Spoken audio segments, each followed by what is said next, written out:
Dias atrás, o álbum de estreia do Aerosmith completou 50 anos. Ah, você nem sabe como é a capa desse disco? Aqui, ó. Disco de estreia do Aerosmith, cara. Descasso. E esse é um dos meus álbuns de estreia preferidos em todos os tempos. Quase ninguém concorda comigo. Também tô um pouco me lixando. Eu vou explicar isso nesse vídeo.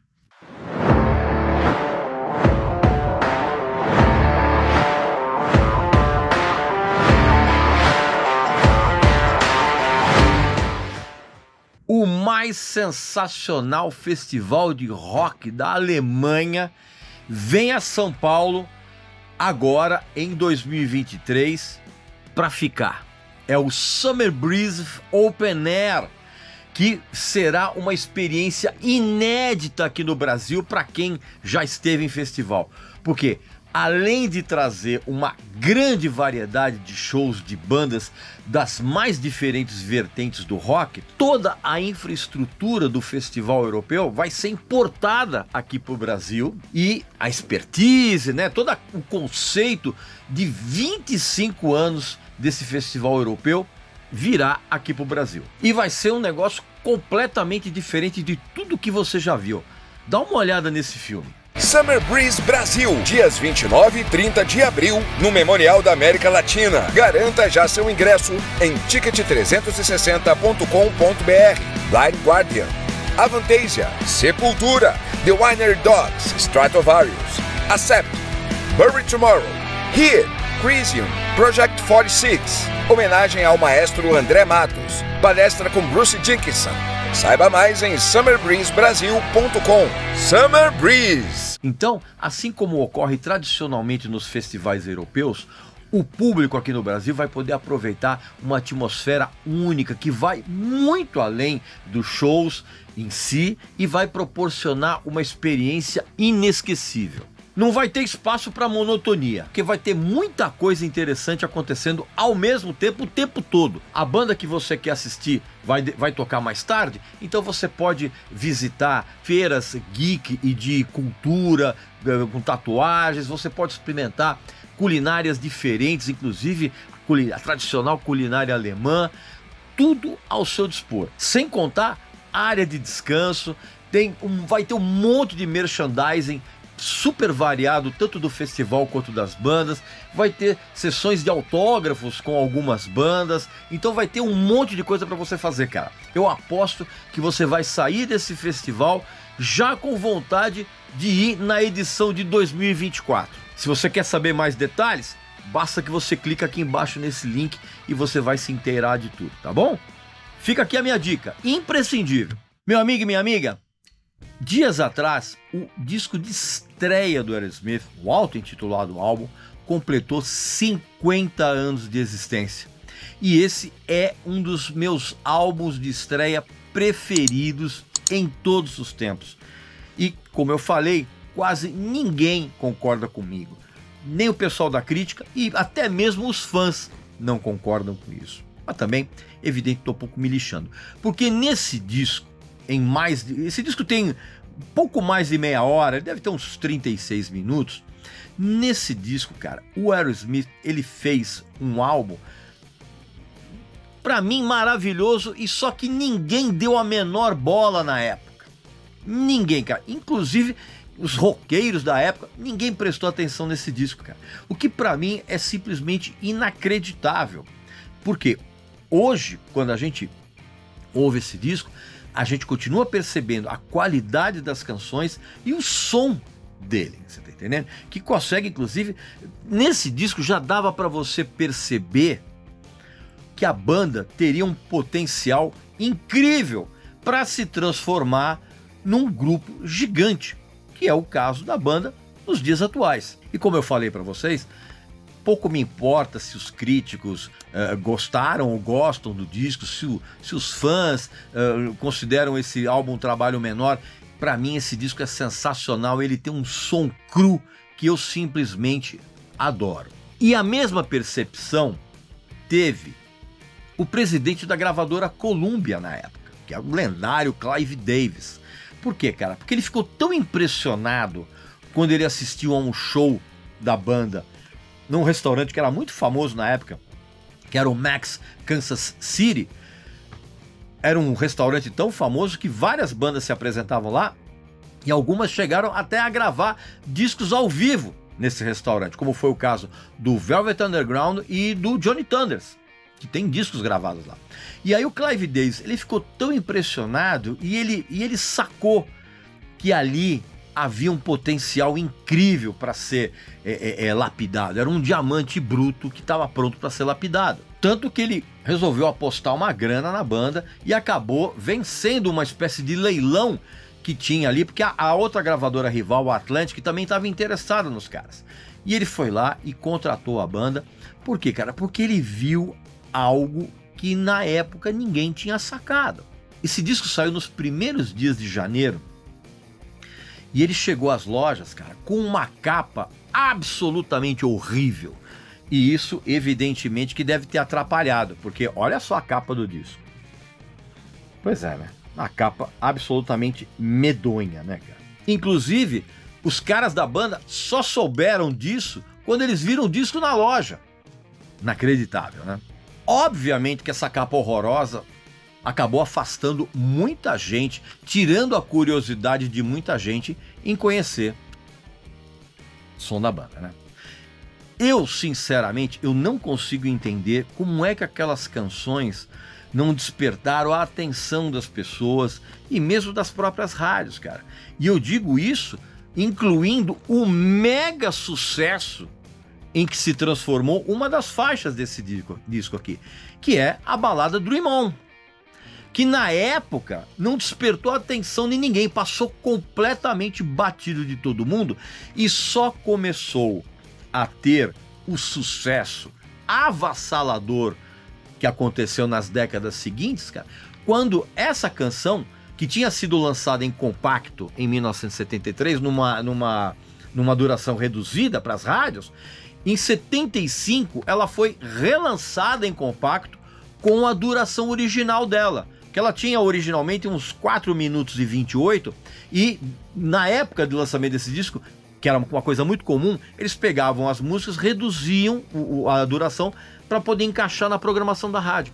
E aí o compacto, a segunda edição do compacto com a duração na íntegra, esse compacto é que estourou e é que acabou nas décadas seguintes transformando essa música num clássico indiscutível. E essa música, não sei se você sabe disso, é uma canção que o Steven Tyler tinha criado quando ele tinha uns 17, 18 anos, cara, uns 4 anos antes dele entrar no Aerosmith. E essa música foi reaproveitada quando os caras estavam exatamente gravando o disco de estreia. E você sabe muito bem que o Aerosmith sempre teve uma fixação pelos Rolling Stones. E isso aconteceu desde o início. Logo, a canção de abertura do álbum, que é a Make It, que é uma canção sensacional, ela foi composta pelo Steven Tyler quando ele e a banda eles estavam voltando de viagem para Boston, e o Steven Tyler ele ficou pensando como é que seria uma canção da nossa banda se a gente fosse convidado para abrir os shows dos Rolling Stones, cara. E aí o Steven Tyler, com esse pensamento na cabeça, ele compôs Make It, ou seja, uma música que para ele seria perfeita para abrir o show dos Stones. Ele abriu o show do Aerosmith como banda de abertura. Maluco isso, né?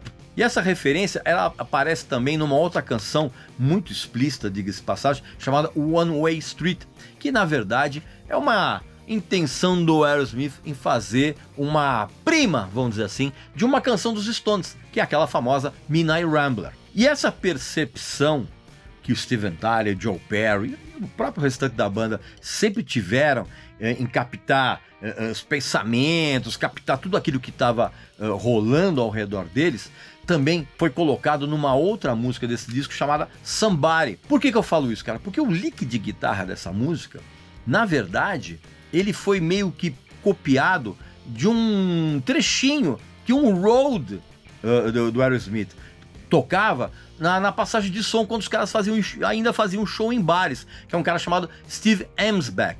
E ele ficava tocando esse lick de guitarra, e o Steve Perry foi lá e deu uma pequena chupada e transformou na música que a gente ouve aqui, chamada Somebody, também uma canção sensacional. E já que eu tô falando em empréstimos, vamos dizer assim, a banda também pegou uma ideia de uma outra canção para fazer a sensacional Mama King. Na verdade, eles pegaram de uma antiga música de uma banda chamada Bloodwind Pig, que inclusive é a banda que foi formada pelo ex-guitarrista do Jethro Tull, o Mick Abrams, que ele lançou o primeiro disco e logo caiu fora. E ele montou essa banda que é muito legal, diga-se de passagem, e Mama King foi pega meio de uma canção antiga do Bloodwind Pig. Aliás, essa história e mais um monte dessas histórias de bastidores, de quem copiou quem, eu falo muito disso nos vídeos exclusivos do meu clube de membros VIP. É um local que tem um monte de exclusividade só para os sócios. Tem vídeos inéditos de exclusivos, tem séries novas, tem aposto que você não sabe exclusivo, tem desconto dos nossos parceiros, tem a possibilidade de você assistir a shows gratuitos, frequentar bastidores, um monte de benefícios. Basta que você clique aqui embaixo na descrição do vídeo em Seja Membro, você vai escolher teu plano e aí você vai se divertir e vai se informar. E lá eu conto um monte de histórias a respeito disso. E já que eu tô falando nisso, tem uma outra canção nesse álbum chamada Ride Me a Ladder, que na verdade era uma canção que a banda tinha ainda incompleta logo que eles começaram, uma música chamada Bite Me. E aí eles não conseguiam aproveitar a música até que o Joe Perry pegou essa canção e transformou essa música numa espécie de hard rock blues de cabaré, sabe? De show de striptease. E aí a música funcionou e foi incluída no disco. E obviamente que esse disco também tem Moving Out, que é uma música também que eu adoro, que foi a primeira música composta pela dupla Steven Tyler e Joe Perry quando eles se conheceram em 1971. E no final do disco tem uma versão sensacional também de um clássico que é Walking the Dog, do excepcional cantor Rufus Thomas, cantor de soul incrível, que eu recomendo que também você vá atrás para ouvir. E aliás, essa canção tem uma coisa interessante, eu até hoje eu estou atrás da primeiríssima edição americana do Aerosmith. Por quê, cara? Essa primeira edição, a música Walking the Dog, ela foi escrita errada na contracapa. Ela tá como Walking the Dig. Então, assim, é um erro, claro, mas essa é a prova de que essa é a primeiríssima edição original, a primeira prensagem desse disco, e eu tô atrás desse disco há décadas. Uma hora eu vou encontrar, evidentemente. Então, meu amigo e minha amiga, é impressionante você lembrar também que esse disco inteiro ele foi gravado em 2 dias, lá em Boston. E apesar da banda não concordar com isso, você tem que tirar o chapéu pro produtor, que é um cara chamado Adrian Barber. Por quê, cara? Porque ele conseguiu driblar o absurdo nervosismo que a banda sentiu, cara, quando eles foram gravar, porque eles não tinham experiência nenhuma em estúdio. Então, quando acendia a luz vermelha, que é o sinal de que estava gravando, todo mundo ali ficava meio petrificado. E esse cara teve uma boa sacada de dar uma relaxada na banda, mesmo que os caras da banda não reconheçam isso. Os caras, inclusive, quando eles, em várias entrevistas, já disseram que quando eles ouvem esse disco, eles ficam muito frustrados, cara, porque esse álbum realmente não retratou como é que a banda soava naqueles tempos. O que eu sinceramente acho um exagero, porque eu particularmente acho esse disco sensacional. Então, obviamente, quando você ouve esse disco, há uma enorme influência do som dos Rolling Stones. É evidente, e isso pra mim não é problema nenhum, porque esse disco aqui, que dias atrás comemorou 50 anos de existência, é sim um dos meus álbuns de estreia preferidos, cara. E, inclusive, é, de uma certa forma, responsável pelo fato de você ouvir esse disco aqui hoje e ele ainda soar irrepreensível. Pois bem, meu amigo e minha amiga, essa é a minha opinião a respeito do álbum de estreia do Aerosmith, que completou recentemente 50 anos de existência. Aqui nos comentários, conta pra mim, o que você acha desse álbum? E qual foi a sensação que você teve quando você ouviu a primeira vez, tá bom? Não esquece também de fazer a sua inscrição aqui no canal e também clicar aqui embaixo na descrição do vídeo em Seja Membro para que você se torne sócio do nosso exclusivíssimo Clube de Membros VIP, tá bom? Então um abraço, saúde para você, para sua família e para seus amigos e até a próxima.